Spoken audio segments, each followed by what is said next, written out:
Welcome to the Science for Sport podcast, where we dive into stories and insights that drive peak performance. Join us as we uncover the secrets behind the science of success. Here's your host, Richard Graves.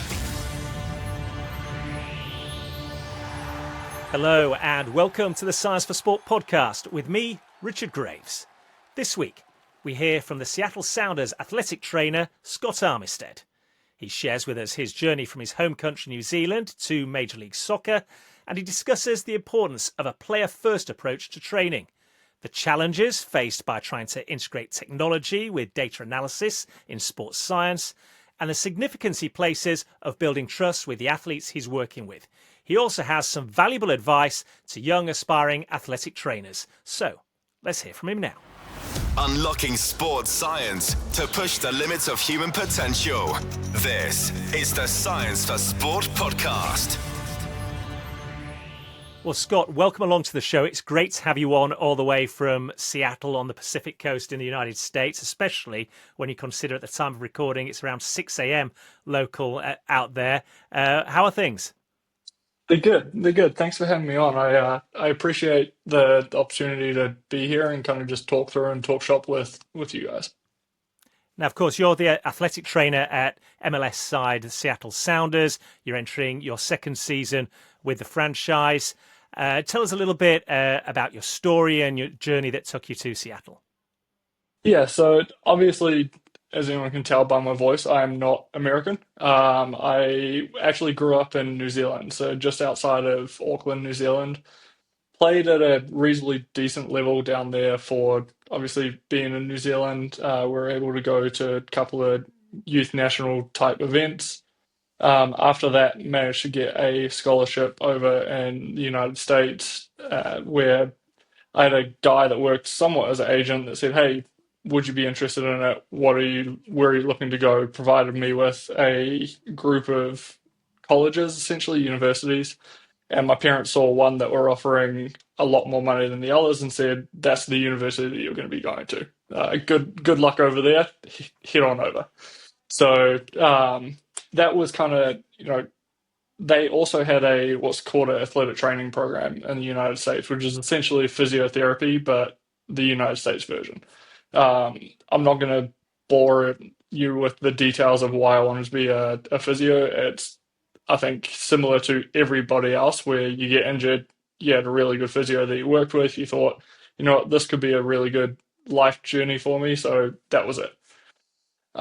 So yeah, from there I came over in 2012, was in my undergrad for 4 years plus an extra semester to finish off because I was playing.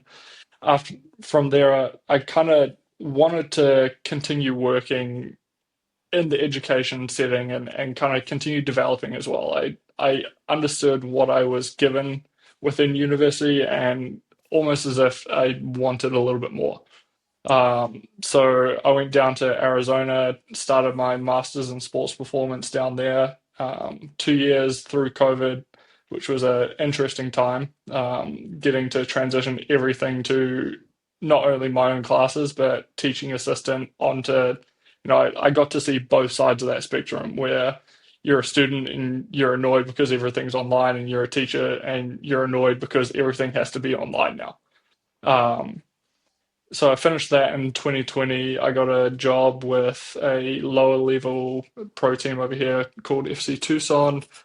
There I worked for about 6 months as a kind of a jack of all trades, as you kind of do in the lower league. So you're a physio, you're a sports scientist, you're a S&C, you're giving nutrition advice, and kind of developed a very well-rounded appreciation for all of those moving parts.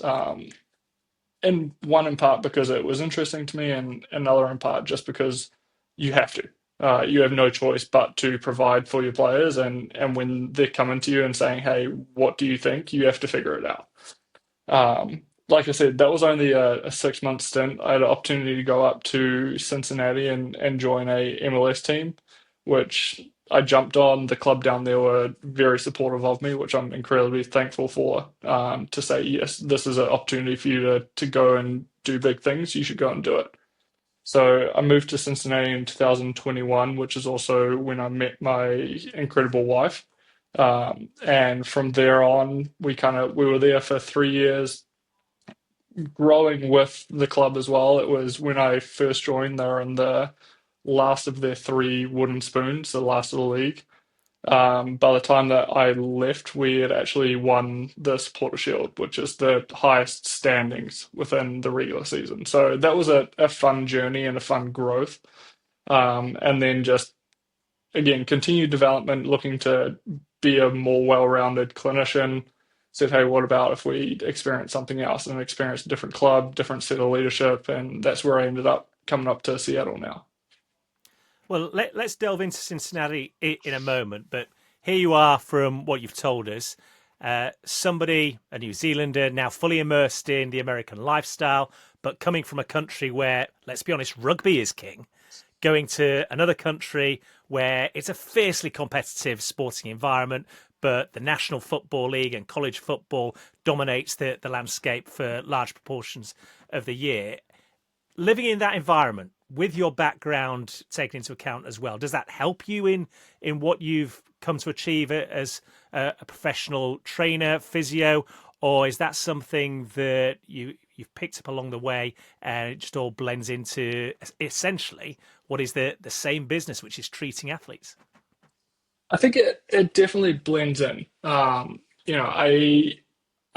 always been in the soccer and the football world. To be honest, haven't even really thought that much about going outside of this industry just because it's something that I know so well. And I know, it's been my whole life for the better part of 25 years since I first kicked a ball.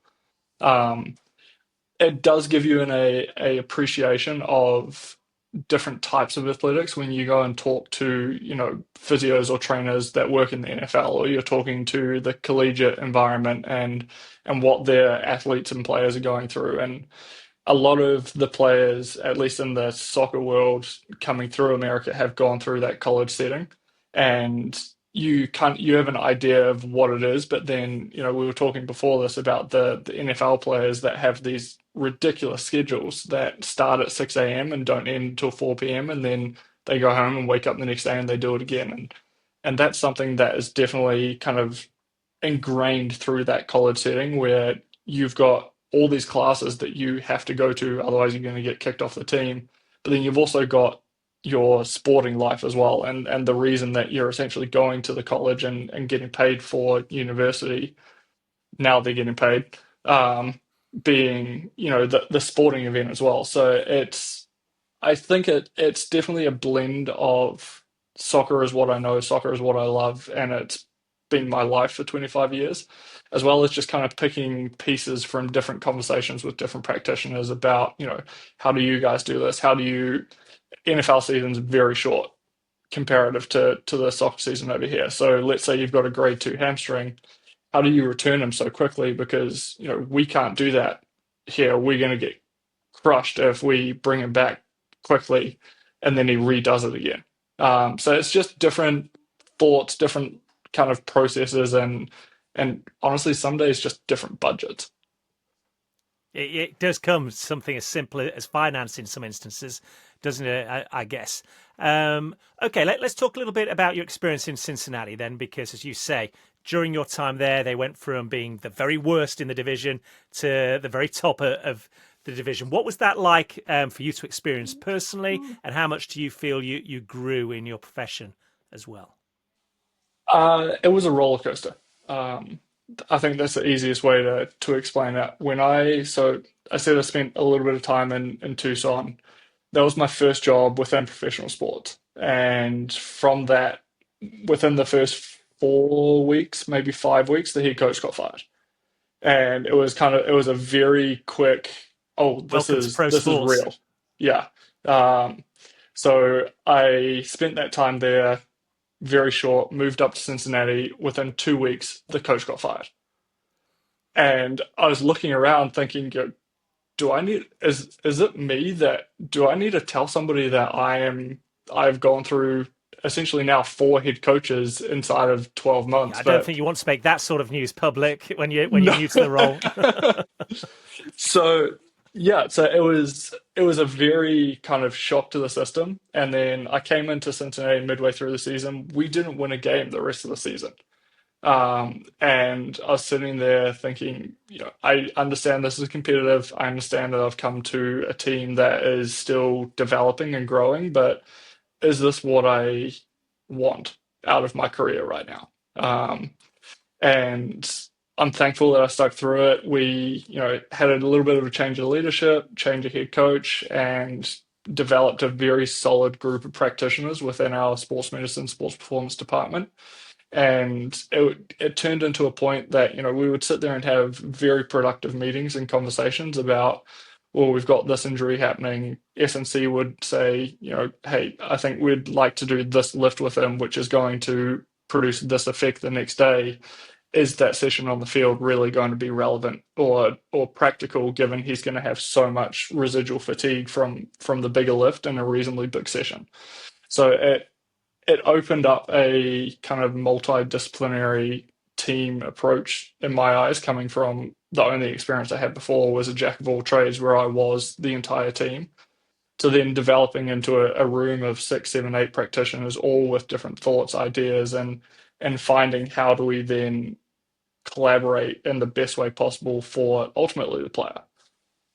I was going to say, how has that experience then moulded your philosophy as an athletic trainer when we talk about things like performance optimization, injury prevention, rehabilitation, psychology of sport?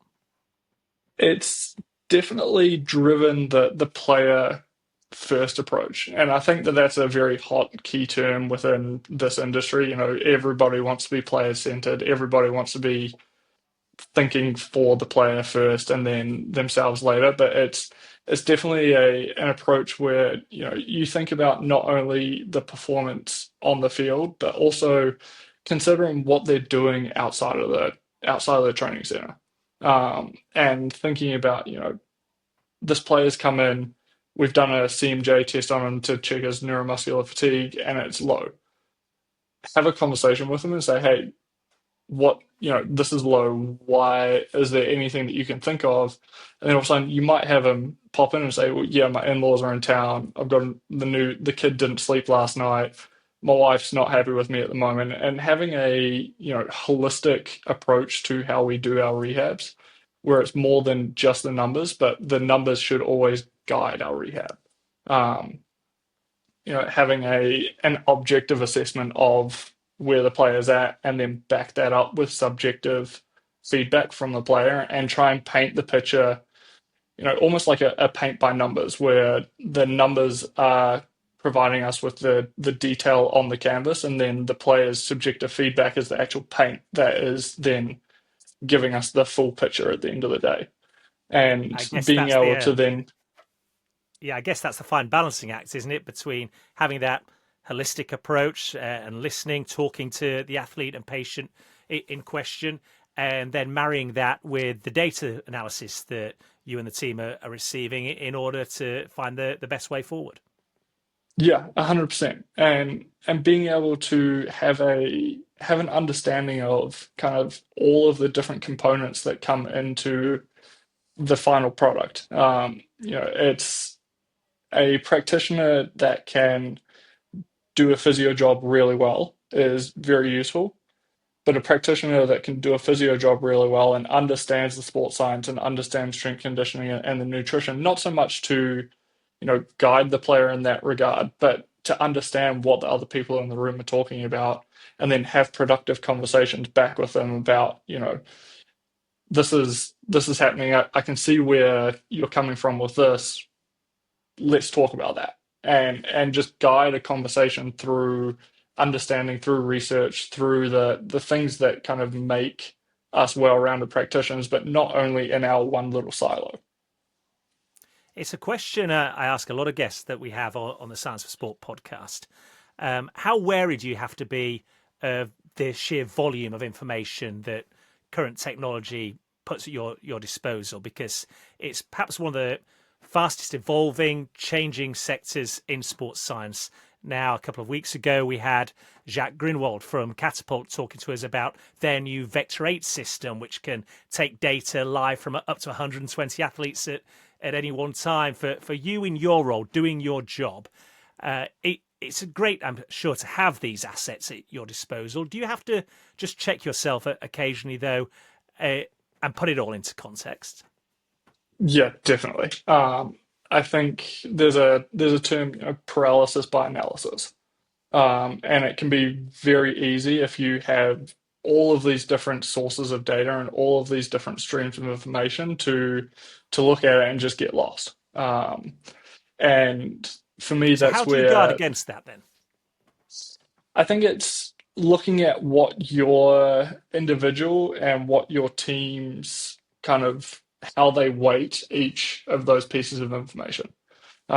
You could have something, and also just checking that the information that you're giving and the data that you're ingesting is relevant and valid for what you're trying to do. It's very easy to, pull a entire team's worth of data. If none of it's relevant, you could spend 4 hours talking about it, but it's not going to change the product on the field at all. So I think that's where, if you have a new piece of data that comes in, internally validate it against your own systems. Whether that be a test retest or just some sort of concurrent validation study internally. That way you're actually managing to say, yes, this is accurate and it's what we want out of this piece of technology, or maybe, no, it's not quite what we want out of our technology, and we're going to go either in a different way, we're going to go with the way that we're currently operating, or we're going to continue searching. I think that would be a big thing for me, is just, making sure that any new piece of technology that you're going to bring in is reliable, valid, and adds to your process. You don't rely on it, it relies on you. Does that become a little bit more convoluted and complicated at times then when you consider the team that you're a part of? You'll need to speak to managers, coaching staff, the athletes themselves, your own training team, and somehow between all those different trains of thoughts and opinions, you've got to come to a common consensus. I imagine it's not always straightforward. It is not. And I will say that I've been turned down on more data than I have, or more technology than I have been accepted. Um, so that then again turns into going back to what's important to me, and then how is that going to be beneficial to the team. You almost turn into a salesperson within your own department if you want to bring in a piece of technology, because not everybody else will value it the same way that you do. So it's then a case of trying to express to the team, okay, this is how it's going to improve our processes. This is how it's going to make us a better department and ultimately benefit the athlete. And then bring all of that back around to the start of the conversation again to say, what about we bring this in? It's definitely a fine line that you have to try and kind of tightrope along to say, I think this is going to be good. I think this is going to be beneficial. It's not going to cost us, like, boss, your budget is not going to be absolutely ruined by bringing this in. And then, okay, we do bring it in. How do we now implement it? Who implements it? How do we analyze the data? How quickly can we turn that around and produce actionable insights out of it? And then I guess you've got to factor in the psychology of sports science as well, because you might know you have the right technology at your disposal. You may have confidence in the data analysis that it's giving you, but you've got to have the coaching staff and, most importantly, the individual concerned on board, haven't you, if you're going to get it right? Yeah, absolutely. And these players at times can feel like we're just putting them through every single test that we can, and we're putting every piece of technology on them out at training. And you have conversations with players about, let's say they've got heart rate, they've got a GPS, they've got player maker, and on their boots, and then all of a sudden you ask them to put a hydration patch on. All of a sudden now they've got four different pieces of just extra stuff on them that is not relevant to them at all. All they want to do is go outside and kick a ball around and have a good, ultimately have a good time with their coworkers, friends, and we're saying, well, what about if we do this? Because this is going to give us this little piece of information. And again, going back to, is it going to benefit the whole? Is going to drive a lot of these decisions.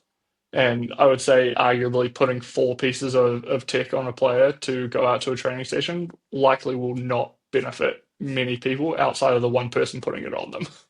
Well, this is another potential issue, isn't it? Because I've got a smartwatch on my wrist, as I'm sure many people do listening to this podcast. No doubt athletes have access to all the latest devices. And we're told that they can do wonderful and fantastic things and give you all the information you need. So I cannot believe that you've never had an athlete come to you and say, oh, well, my technology has told me I'm doing this, when you're telling them, no, you should be doing that. How do you marry that issue and turn them around? I think that's just a conversation of, a lot of what we do is just conversation. And a player, I would much rather have a player that comes in and says, hold on a second, my watch that I am taking care of myself with, and I care about my own information. This is saying this. Why is yours saying something different? And then just being open and saying, being able to understand the technical aspects of both devices and where their limitations lie, I think is a big part of that conversation. Knowing, teaching the athlete or educating the athlete that you've got that watch on for X amount of hours a day. We have this unit on you for X amount of hours out of a day. There's going to be differences there. Those are natural. Ultimately, what matters at the end of the day is you. How do you feel? Because we can, subjective versus objective, we can have the canvas in front of us with all these numbers on it. You're the one painting it for us. Let us know how you actually feel, because that's going to be important to us. We're not just pulling this data to try and hold you out of a session. We're pulling this data to try and optimize your time in that session right now. And how critical is that then in terms of, at the end of the day, your job is to make sure that any one athlete is available to play, fit enough to be on the pitch at all times possible, and equally to ensure that if there are any telltale signs, any red flags, you can cut it off at the pass. It goes back to injury prevention, doesn't it? Managing workload. Yeah, I think for me, it's just a matter of trust. Um, you have to build a level of trust with your players. The players have to trust you as much as you trust the players. And having a very blunt conversation such as that, I am not here to hold you out of a session. I'm here to optimize the time that you spend in the session. If that means, cutting down a couple of the exercises or cutting down some of the time or honestly the runs. Tell me a player that doesn't mind not doing extra runs. That is going to benefit you not just today, but it'll benefit you this weekend and it will benefit you in 4 weeks' time. We're not just thinking about today, we're thinking about the course of this entire season. And how does that look? How does your program look over that season? Because we don't want you injured today, we don't want you injured in 4 weeks. Yeah, absolutely. Time has already flown, but before I let you go, for any budding athletic trainer, physio that's just to start out on their career path, what would your advice be to, you've shared with us a wealth of experience that you've had on your journey to where you are today with the Sounders. What would your key advice be to them? I think my biggest one would just be to be a sponge. It's such we have so many people out there within this industry that want to have conversation, don't mind, having a conversation with a young up and coming individual that says, "Hey, I want to get to where you are. How did you do it? How do you think that I could do it?" Um, think critically, not clinically, or not just clinically, is a big one. We have school teaches you very well what a textbook tells you. It teaches you there's a very robust kind of understanding of different tests and different ways to do things. And then taking that into the real world, it may not be applicable. So critically, how can I still get to that same result without necessarily forcing a player to, fast before they do this test, or do something that isn't realistically applicable. And then I think for me the biggest one is just respecting research. Research is there for a reason, both the old research and the new research, and we should be able to read it, ingest it, understand it, and also just use it in general for our daily operations, and understand where it's moving and the directions and patterns that you're seeing within research. To that end, when you were getting your qualifications and working your way up through the ranks, did you have any mentors that you called upon to help you along the way? I did. I think my biggest mentor would have been in Cincinnati, Gary Walker, who is a English, spent a lot of time over at Man United, came to Cincinnati for a few years. Now he's back at Brighton and Hove. Um, I would say he would have been by far, whether he wanted to or not, my biggest mentor. Just out of the questions that I had, the guidance that he gave me, and the way that he developed me and developed that philosophy that we're talking about on rehabilitation. How important is it to emphasise, don't be afraid to ask for help. If there's someone you see, something you want to ask, do so. Massively. There's a guy that I work with down in Florida, just on a personal level, that he says, D3 is just do it now, and do it now. Like, don't hesitate to, if you want to ask the question, or if you want to do that thing, just go for it and see what happens. The worst that they can say is no. The second worst thing is that you don't get any response at all. Yeah, absolutely. D3, that's the phrase, is it? D3, yeah. Fantastic. And for those listeners and viewers on our YouTube channel that want to be able to follow your journey and see how the Sounders get on and hear from you on any of the latest developments, where can they find you on social media?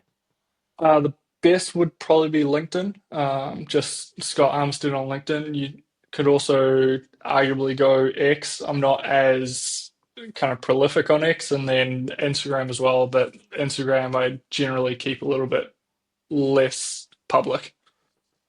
Well, listen, Scott, it's been fantastic discussing your career so far with you.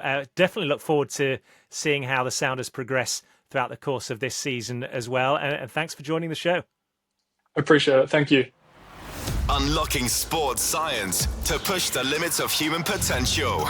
This is the Science for Sport podcast. Many thanks to Scott Armistead for sharing his journey and valuable insights on this week's edition of the Science for Sport podcast. And if you're interested by some of the topics discussed and want to find out more, then you can do so by visiting our website, www.scienceforsport.com. And if you've enjoyed this edition, then do please feel free to share it with a coach, a colleague, an athlete, or a friend. Remember, the more downloads we get, the easier it is for us to then attract more top-name athletes and professionals at the cutting edge of their field. Well, that is just about all for this week's edition. Thanks for listening. I look forward to talking to you once again the next time we get together for the Science for Sport podcast. Subscribe to the Science for Sport podcast now, wherever you listen to your podcasts. For more insights, resources, and to join the Academy, visit scienceforsport.com and connect with us on social media by searching for @ScienceForSport. Thanks for listening, and we'll see you next time.